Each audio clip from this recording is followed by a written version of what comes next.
Final feelings time. Georgia and Kentucky. The Dogs and Cats will kick off 7 o'clock on ESPN. I think Georgia wins this game. I actually think they cover the line in this one, and here's why. There's a few different reasons. First of all, this is Kentucky's first actual road game. They played at Vanderbilt. They got 2 pick sixes, if I'm not mistaken, or 2 defensive scores against Vandy on the road. It was a strange atmosphere. It was more quiet than it was loud, okay, having watched that game. That's not what they're getting into in Athens. That will be a very difficult game and environment for Kentucky.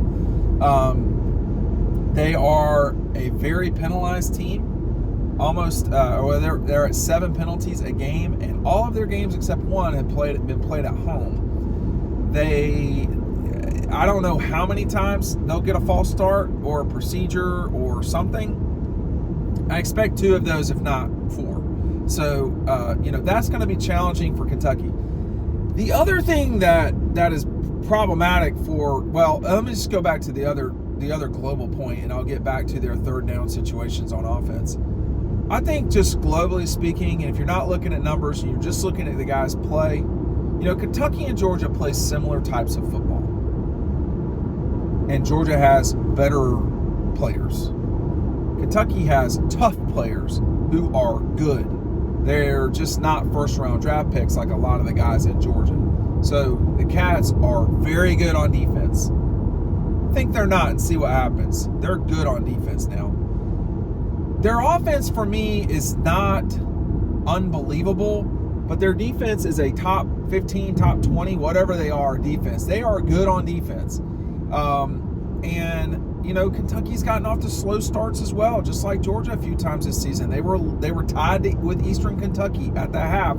They're losing relatively deep into the second quarter against Ball State, a team that Georgia was up whatever it was at the half. So, they won both those games. They had to kind of claw and fight against Eastern Kentucky. They were only at 4 in the fourth quarter in that game. That just shouldn't happen. But Kentucky has shown that they can be up and down at times. They were very up against the Gators. That was a much better matchup for them than what they're dealing with Georgia, a team that, although Auburn ran for 200-plus yards on Georgia last week, they didn't even have 300 yards, I don't think, of total offense. So, that's all Auburn was doing. I think if you're Georgia, would you take that similar situation?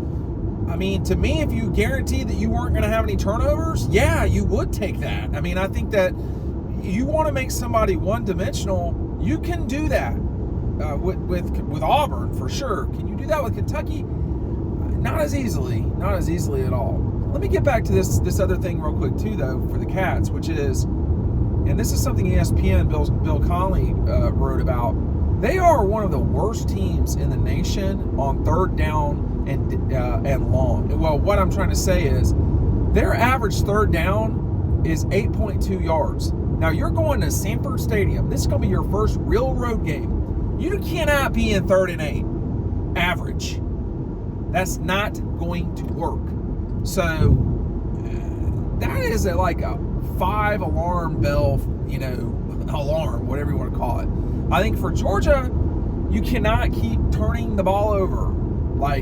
No. And that is Georgia's number one problem right now. They've had 31 drives where they were trying to score these last 3 games. They've scored 42% of the time touchdowns on those 31 drives, okay? They have attempted field goals on about 20% of those drives. So, they missed a couple of them. So they're trying to score about 60% of the time. Georgia gets the ball, they're trying a field goal or they're scoring a touchdown. Now, that's pretty good. I mean, y'all can hate all you want, and that's fine. One of them was downs. One of them was where they kind of camped out at midfield in the half against South Carolina. They turned it over, though, 3 times in those 3 games. That led to 21 points for the other team. Well, how do you become dominant? You don't turn the damn ball over, first of all, and you make Kentucky drive the field on you. Can they do that? I mean, yeah, they can do that. Can they do that all year or all game? Not going 3rd and 8. Not 3rd and 8. 3rd and 5 is hard enough. I mean, 3rd and 8. No. So, you know, I like Georgia in this game. Now, I can always be wrong. I mean, you just have to ask my in-laws about that. That's constant for them. But you know, I think Georgia's matching up with Kentucky. They just match up well against them. And, you know, the problem if you're Kentucky is you got to get this win. Because if you're trying to get to Atlanta, which everybody is, if you lose this game, I mean, that's going to be tough to come back from because they still have to play, if what I read today is right, I know they play Tennessee, they got to go to South Carolina, they still have to play Alabama. So, you know, and that'll be a hard game for Alabama too. I mean, I think Alabama goes up there. That will be a hard game for Alabama to win no matter where it is. So, but it's just a tough stretch for the Cats. You know, Georgia, and they have to play undefeated Missouri. Georgia still has undefeated Missouri. They still got to go to Neyland. They got to play the Gators, and then of course they have Ole Miss. So Georgia, but you know, Ole Miss is at home. Kentucky is at home. Missouri is at home. You don't think Sanford Stadium matters? It will matter Saturday night. Make sure you've got what you need that matters in your life. Our buddies at Eco Poly, made in the heart of Georgia, have. I mean, I'm just, this is me. This is the best outdoor furniture you're going to buy. Period.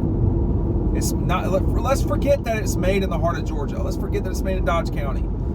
It is. You can get two-tone furniture. You can get it comes with a 20-year warranty.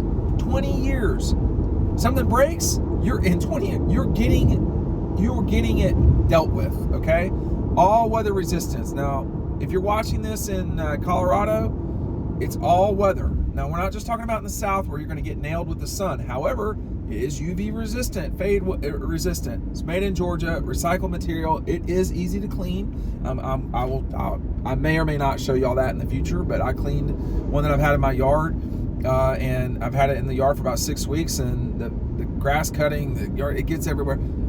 Great furniture. It's what you want when you're chilling out watching these SEC games on the back patio or at your pool. It's October.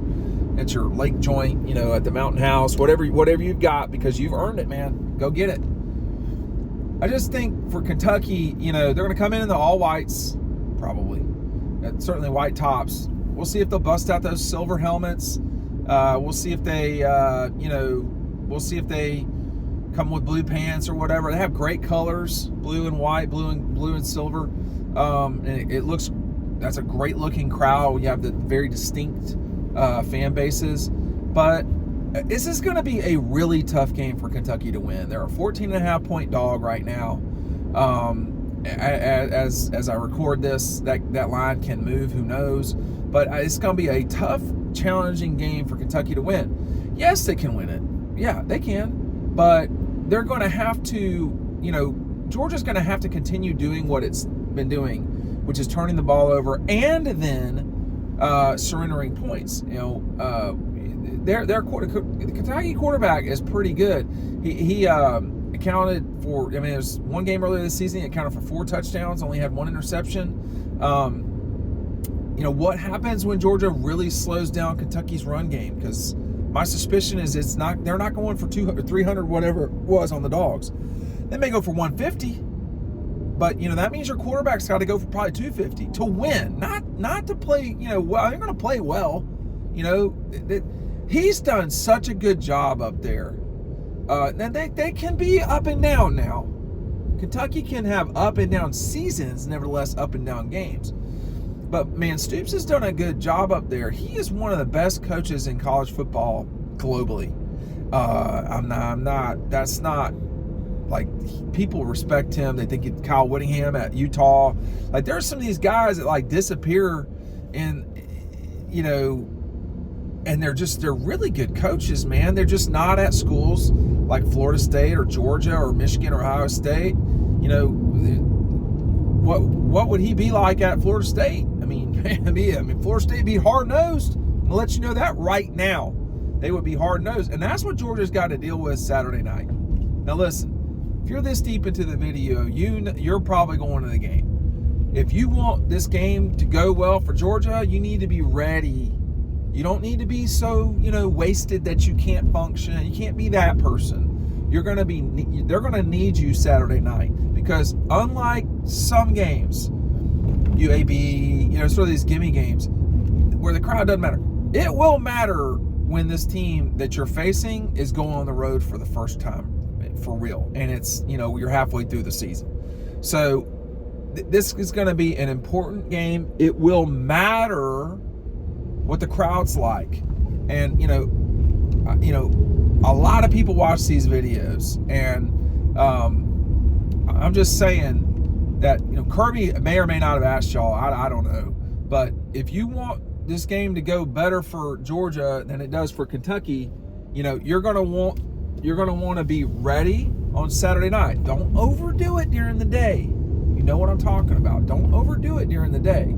So I think, again, this is a massive challenge for both schools. I like Georgia in this game. I think that you've got your place kicker kind of figured out much more than you did a couple of weeks ago. I said I wanted to see field goals. I have, and the kid came through, and it mattered when he came through. Let me tell you. I think that Georgia is as likely to get turnovers from Kentucky as they already give them to Kentucky. Both teams are, about in the same universe on that front. But Kentucky has more penalties against the Dogs, excuse me. They are a little bit more up and down. Like, you cannot really say, I don't think you can say this about Kentucky either. Oh, there's a game that Georgia should have lost. I mean, it is concerning that for the Cats, that they, didn't play well against Ball State at the beginning of the season, and they didn't, with East Carolina, come down to the final play of the game is not ideal, but or deep into the fourth quarter at least. So there is something there. Everything is not like the last week. That's the other thing folks don't sort of remember after a while is,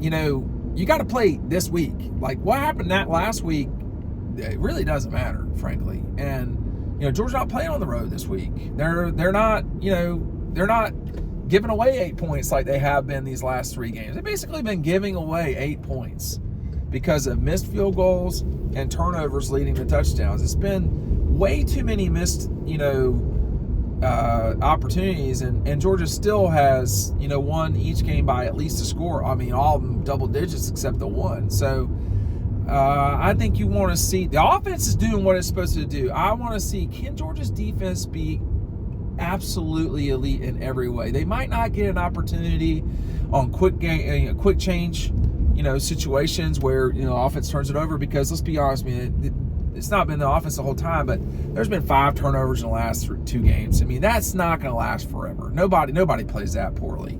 So, that's something to pay attention to. But I think Kentucky's going to have a hard time winning this game. There's a few reasons why, but I think Kentucky's going to have a hard time winning this game. And, we're going to be there for you, covering it all the way. Make sure you're signing up for our newsletter, and we'll see you after the game on Sanford Stadium.